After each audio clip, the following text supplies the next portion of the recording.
Remember the promises? The bold declarations that echoed across newsrooms and campaign rallies, stirring hope and skepticism in equal measure. They were grand, a supposed $350 billion deal to reshape global trade. The numbers were staggering, designed to capture attention and spark imagination. It was hailed as a masterstroke, a testament to American economic dominance. Supporters cheered, convinced this was a turning point for the nation. The rhetoric was dizzying, selling not just goods, but a vision of prosperity. Every speech painted a future where America led the world once again. Announcements and speeches painted America back in the driver's seat, steering the course of global commerce with confidence and resolve. Jobs, industries, and trade deficits were to be revitalized. Factories would roar back to life, and American workers would thrive. But what was this colossal deal? Details were fuzzy, and questions lingered beneath the surface. It was a sprawling agreement, supposedly covering energy, manufacturing, and agriculture. Every sector was promised a piece of the pie. Sold as a triumph of bilateral negotiation, it rejected slow, multilateral agreements. America would cut its own deals on its own terms. The world held its breath, wondering if this gamble would pay off. Markets watched, analysts speculated, and rivals recalibrated. The promises were political, validating a new foreign policy approach. It was a bold experiment, a test of a new doctrine. America first was the mantra, dictating terms to serve its interests. The message was clear. The nation's priorities came before all else. The deal symbolized national pride, reclaiming power $1 billion commitment at a time. It was a rallying cry for those who felt left behind. But stories must face reality, and this one was no exception. The headlines began to shift, and doubts crept in. The details were murky, and the grand vision began to unravel. Promises made in haste met the complexities of the real world. The promises collided with the harsh light of reality.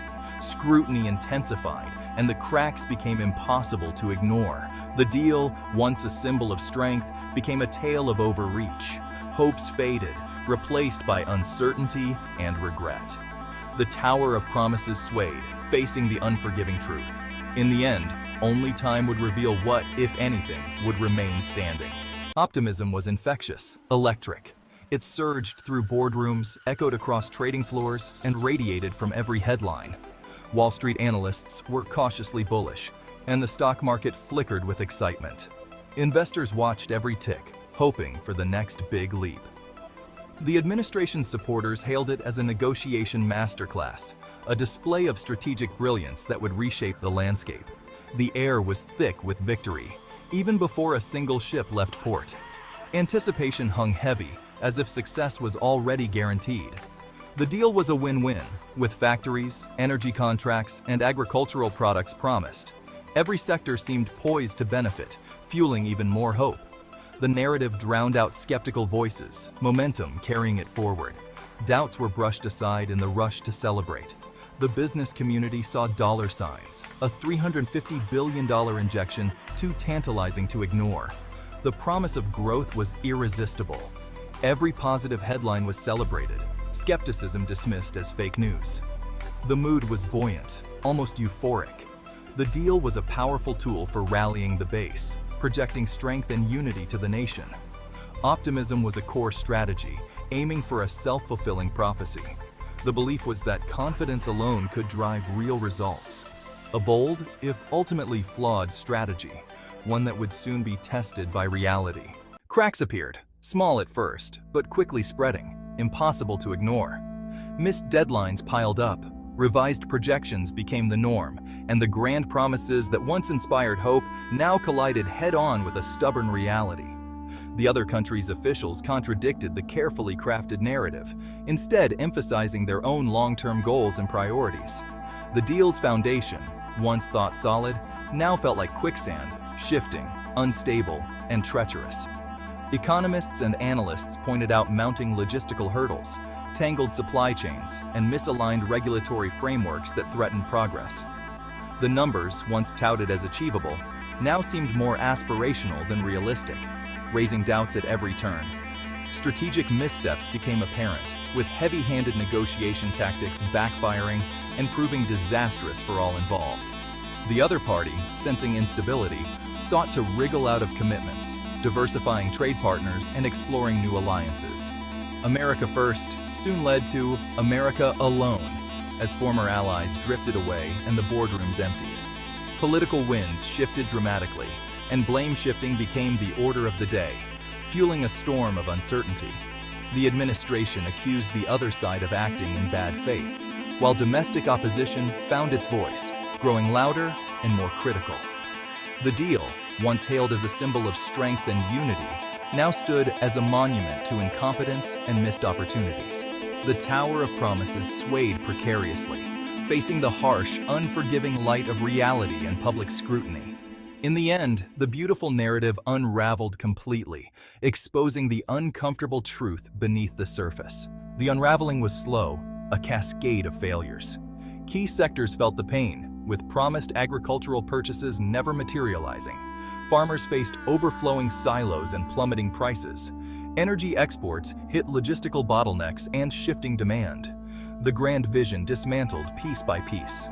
The deal underestimated global supply chain complexity, disrupting allies. It created uncertainty, pausing investment. The attempt to rewire the global economy resulted in chaos. A lesson in economic humility, delivered at a high price. This isn't the first grand promise to implode. History is littered with failed deals, like the Smoot-Hawley Tariff Act. It triggered retaliatory tariffs, deepening the Great Depression. Modern projects often get bogged down in bureaucracy and unrealistic planning. The $350 billion deal fits this pattern. Economics has rules politics can't ignore. You can't force a country to buy what it doesn't need. The administration believed political will could bend economic reality. History shows reality snaps back, often with brutal force. The deal's collapse sent shockwaves through global trade. Allies learned not to rely too heavily on the US, Europe, and Asia, forged trade agreements excluding the US. Adversaries gained a propaganda victory, portraying the US as unreliable. The deal's failure strengthened rivals' strategic positions. It challenged post-WWII multilateral institutions, ironically giving them new life. The failure reminded why stable, rules-based frameworks are needed. The idea of American exceptionalism in trade was shattered. The US was seen as just another player, capable of colossal blunders, a fundamental shift in perception with lasting consequences. The $350 billion deal is a ghost, a cautionary tale. Grand promises evaporated, leaving broken relationships and disruption. Industries still struggle, and the trade deficit remains high. The deal is a political scar, a reminder of rhetoric versus reality. Trade isn't zero-sum. Sustainable relationships require mutual benefit. Bullying partners creates instability, harming interests. The global economy is complex, not a boxing ring. Politicizing economic data erodes trust and leads to bad decisions. Rebuilding requires repairing relationships and restoring faith. The ghost warns that deals built on ego are destined to fail.